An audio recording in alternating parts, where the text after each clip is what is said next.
Hello, and welcome to the Charger Chronicles. This is the first installment of the journey of this car to me, now that it has arrived with me. It is with me, it is for me.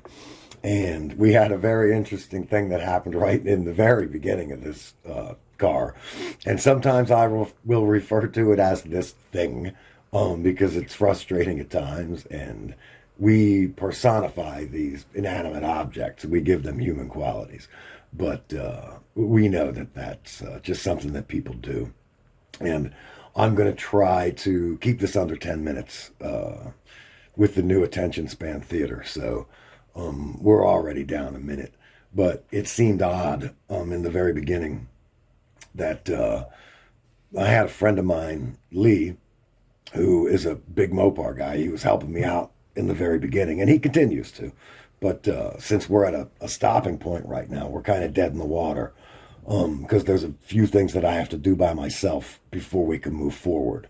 But when we were at my house after the car was delivered,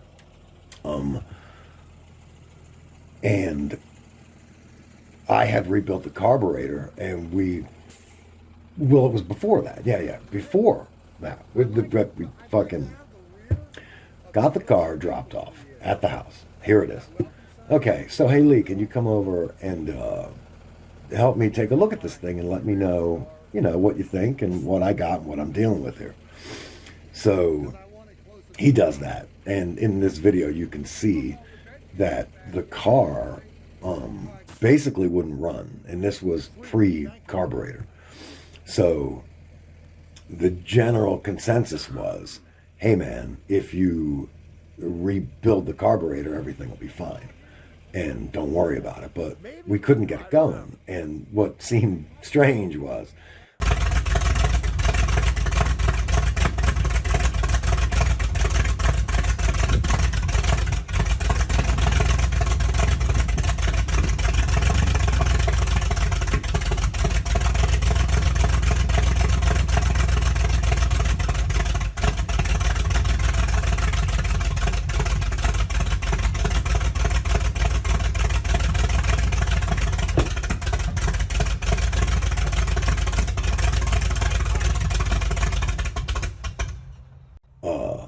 Lee was in the car, turning the key, working the gas pedal.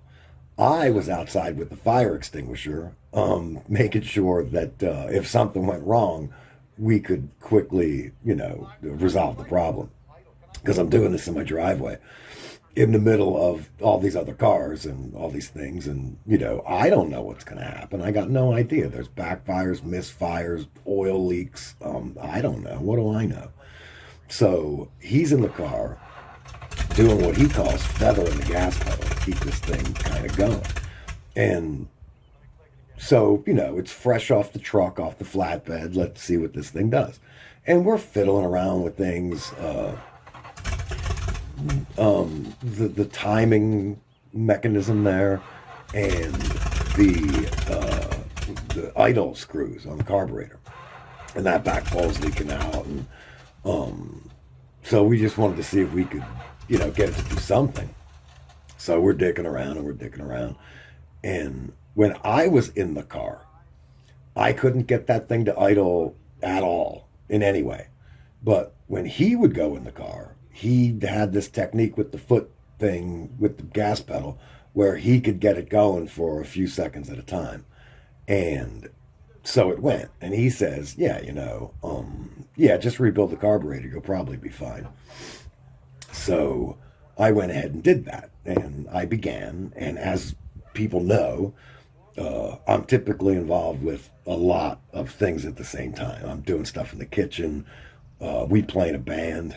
And it's work and the grass and the weeds and the things in the grocery store and all these things that you got to do in between, around and during. So I only have like a few minutes at a time, and then in comes the massive summertime chest cold thing that right when you think you got it beat, it comes back again.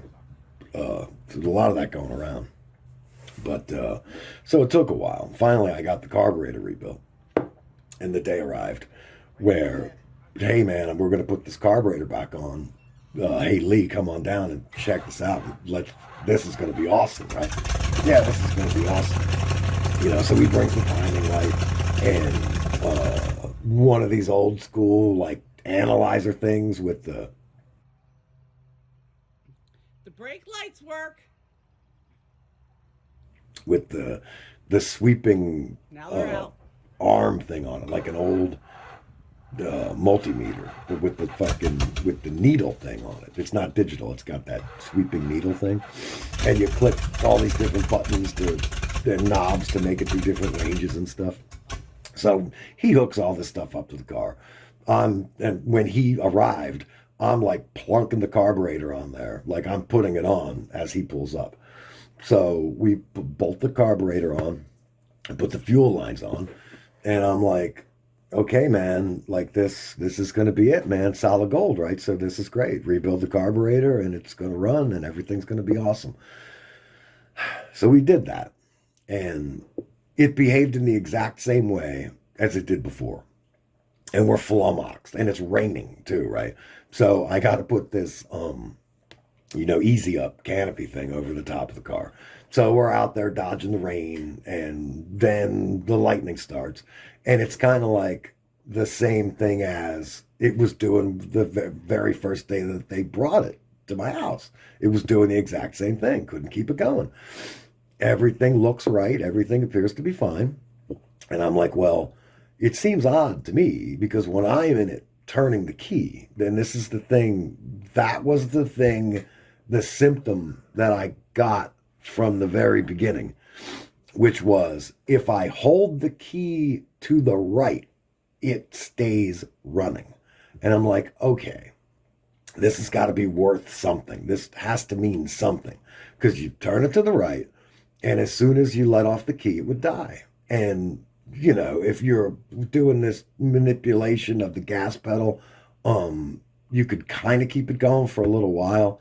And we had advanced the timing like so far out, or it set it back. I don't know. You turn the thing and it was beyond 10 degrees. Let's just put it that way. And I'm like, well, I don't know what kind of cam this thing has. I don't know what it's supposed to do. I don't really know anything about it. So maybe it's supposed to be that way because of the cam. I don't know. So I go on and on and on, and I'm looking, and I find, here's what I found, that there are up to a certain year, they had this 5-pin ECU, electronic control unit, for these ignition systems. And they have this dual ballast resistor in the ignition system, which I'm not talking like a pro because I got no idea what I'm talking about. I just learned about this stuff the other day through YouTube videos and looking at drawings and trying to understand how this stuff is put together. So I don't know. I'm talking out of my ass. I really don't know. But apparently there's most of these ballast resistors are just one resistor. It's just one ballast resistor serves all, right? But in certain systems that had an extra pin for the electronics, you needed 2 resistors. One resistor for the coil and one resistor for the ECU, right? So in this car, I'm finding this out. I'm out there with a voltmeter, and I'm like, what is up with this key?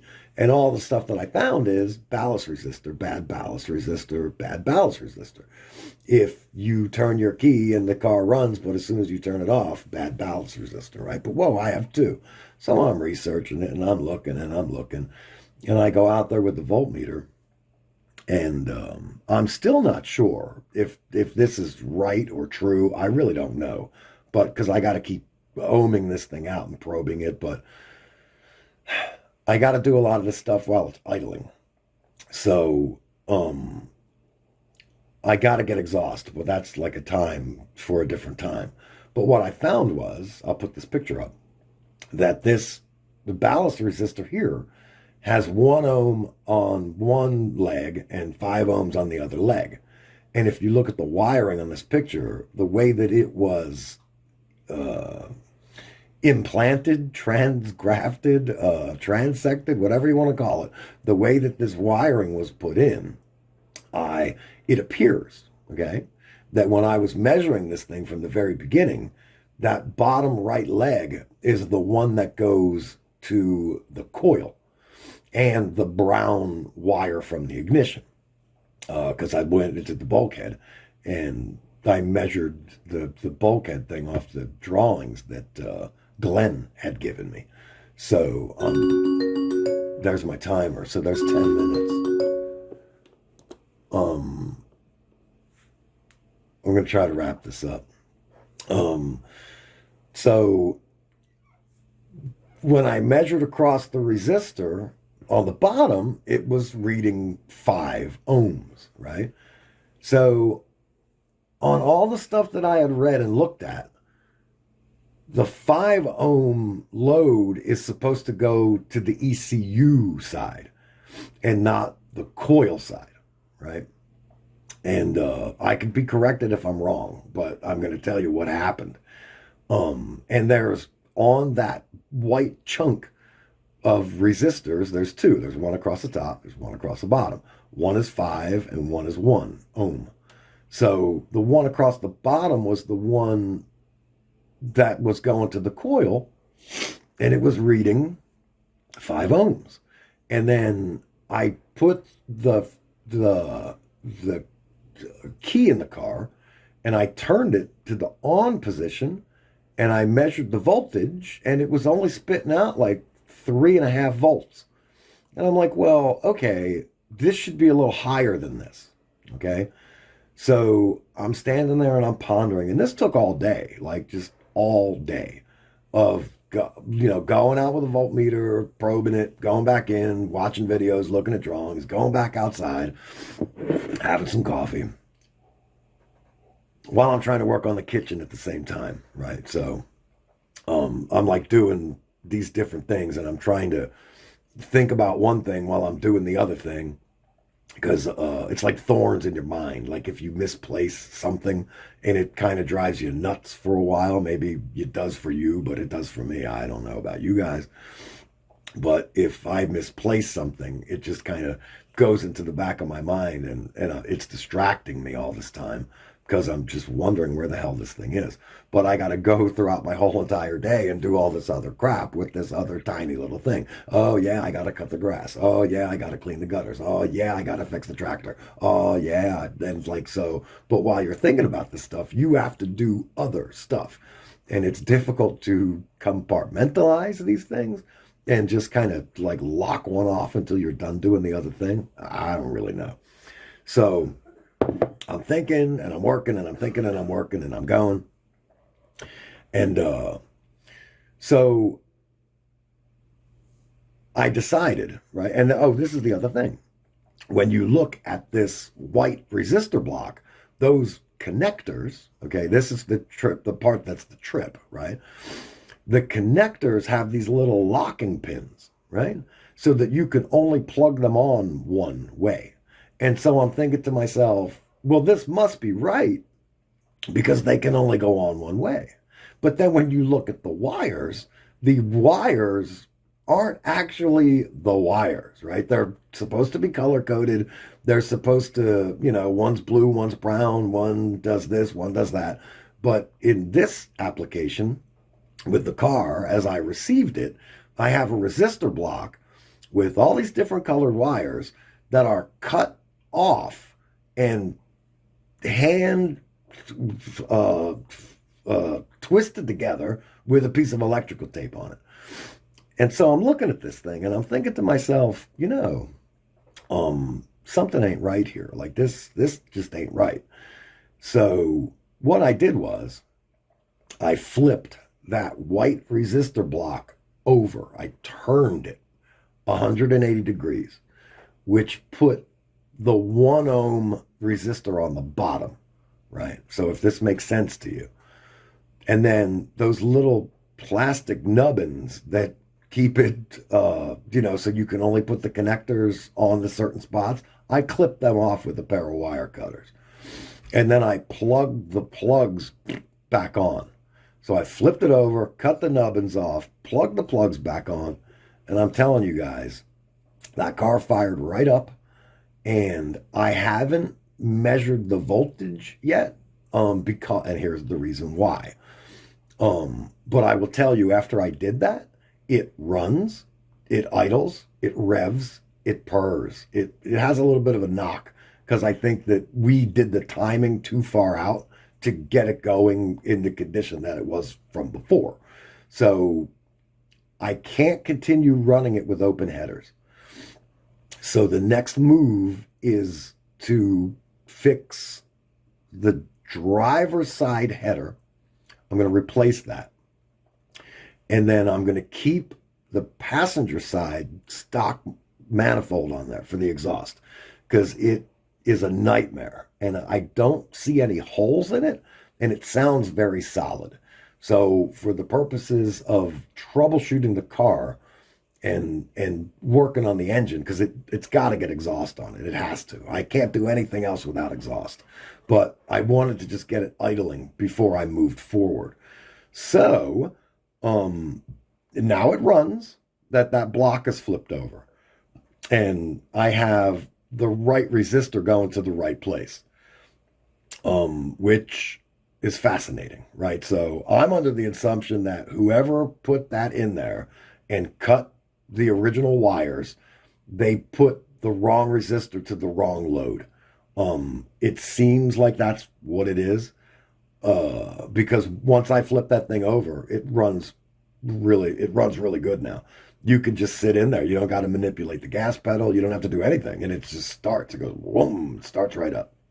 So this is the thing that we were fighting the whole time. And I'm glad it only took me one day to find this thing of what was wrong with it because it was driving me nuts. I wasn't getting anything done. I'm like, why won't it run? Why won't it run? And look, man, I'm not a car guy. This is like not my wheelhouse, right? So I'm learning as I go and I got to, one wire at a time. It's like, oh, okay, well, what the hell does this thing do?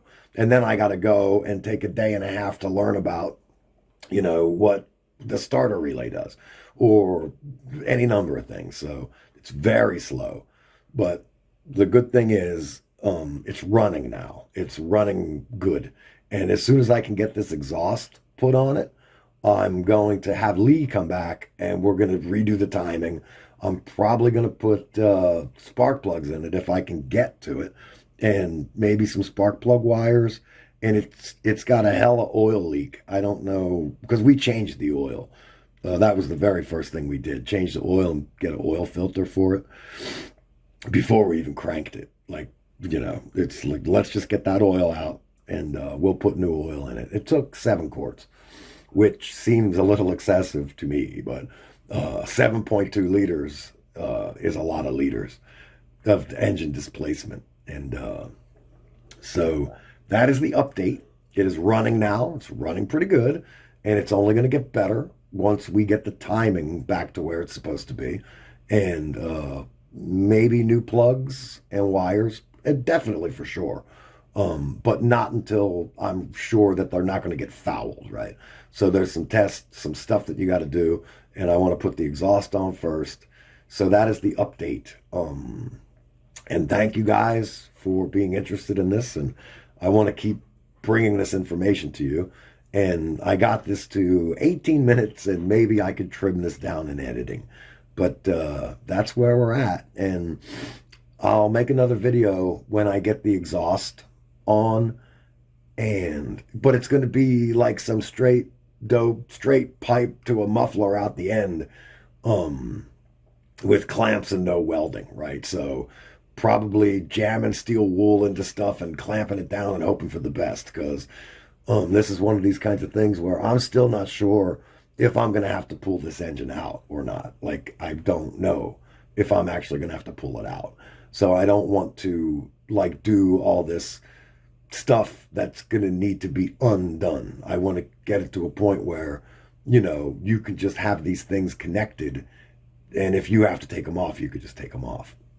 So, and I don't mind a few exhaust leaks here and there because just for during testing, it's no big deal.